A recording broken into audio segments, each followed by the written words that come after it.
Ito pong ating napakagandang JB Pocket Air All-Terrain. So, ang condition niya is close to light due condition with replacement bag. Ayan. So, fit for 6 months old. Dahil fixed siya for semi-reclined. Up to 3 years old ang standard. Okay. So, syempre, depends pa rin po yan sa baby po ninyo. Kung ang baby po ninyo is around 4 to 5 years old pero medyo petit. Okay. So, kakayanin pa rin po yan. Okay. So, already clean and sanitized na po ito. Gagamitin nyo na lang po siya. So, ito po yung details po niya 1 by 1. Wala po siyang faded. Wala po siyang discoloration. So, unahin natin yung kanyang canopy. Ayan yung kanyang canopy. Black na black. Pocket Air All-Terrain. Okay? So, sa pag-fold sa kanya, ganyan lang. Okay? And then, Kaya siya air, diba? kaya siya air. Ayan, as you can see. So, transparent yung kanyang higaan. So, talagang hindi mainit kay baby. Okay? Kahit na yung weather natin dito sa Pilipinas is mainit. Okay? So, kompleto siya with harness pad. And then, belt lock. Wala po siyang putol. Press nyo lang po itong word na GB para matanggal nyo po yung kanyang belt. Okay? And then, next natin is yung kanyang footrest. Tapakan ng paa. Okay? And then, yung gulong niya okay na okay. Hindi siya pudpod. So, nakaangat po yan. Ibig sabihin, or swivel muna natin. Ayan. For easy maneuver. So, kung gusto niyo po naka one way lang, angat nyo lang po itong color white. Ang purpose po niya, for example, na antok na nakatulog si baby, pwede niyo po siya ihele. Naka one way na lang po siya. Okay? And then next natin, yung kanyang body frame from the right side. So, okay na okay yung kanyang body frame. Para sa aming maselang seller, pwede po sa maselang mga buyers. Okay? So, sa likod, yan, okay na okay din yung kanyang gulong. Stopper, nakakibo na siya. Isang tapak lang po dito. Yan. So, stop na siya. Okay? So, basket. Okay na okay yung basket niya. And then, next natin is yung kanyang side left body frame. Ayan. Okay na okay. Nakalagay Yan. maximum kilo ng bata yun. Yan. 22 kilogram. Okay? So, ayan po. So, stroll natin. Bago natin siya i-fold. Pero ipakita muna natin yung kanyang replacement box. Box tuloy. So, yan. So, shoulder na siya. And then, masisikipan pa po siya. Yan. Okay? Color black din. So, para at least hindi kayo mahirapang bit-bit eh. Shoulder lang. By the way, ang weight po dito is around 4 kg lang po. 3.9. I mean 3.9. 4 kg. 3.9. Ayan.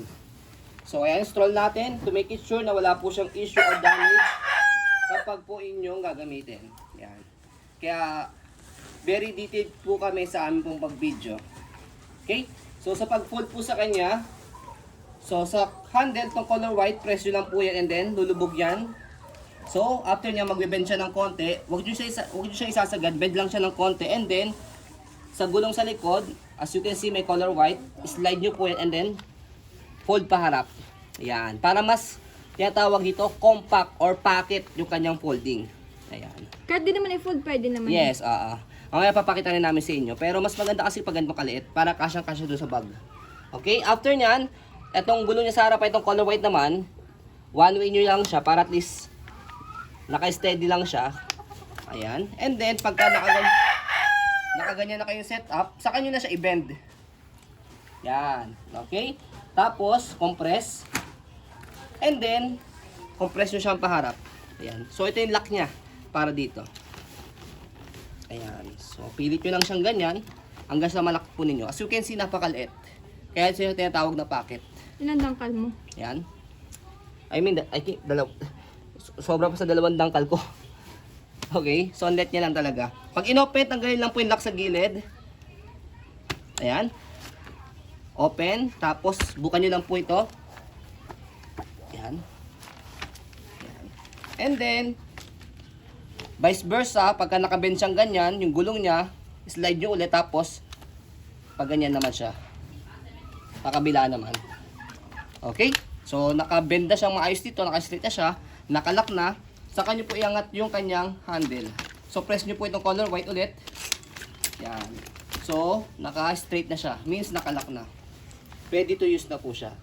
Okay? So, yung isang folding kanina, yung hindi na kailangang fold po itong gulong niya sa likuran. So, ganyan na siya. Diretso na siya. Yan. Okay? Medyo matangkad lang. Medyo mataas siya. Yan. Pero walang problema kung sakaling nagmamadali kayo i-fold. So, okay din Ayaw siya ng ganyan. hassle. Okay? Pero kung gusto niyo pong mas maliit, so yun, Siya na, yeah. yun gawin niyo. Okay?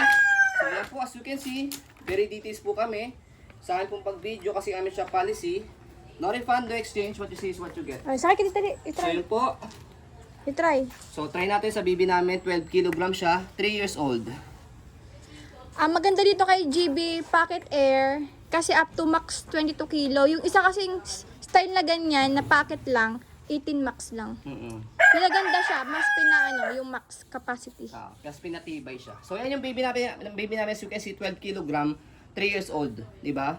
So yan yung sinasabi po namin sa inyo, kapag ang baby po ninyo is around 4 to 5 years old, medyo petit, so kakayanin pa po siya. Kaya may standard po ng stroller.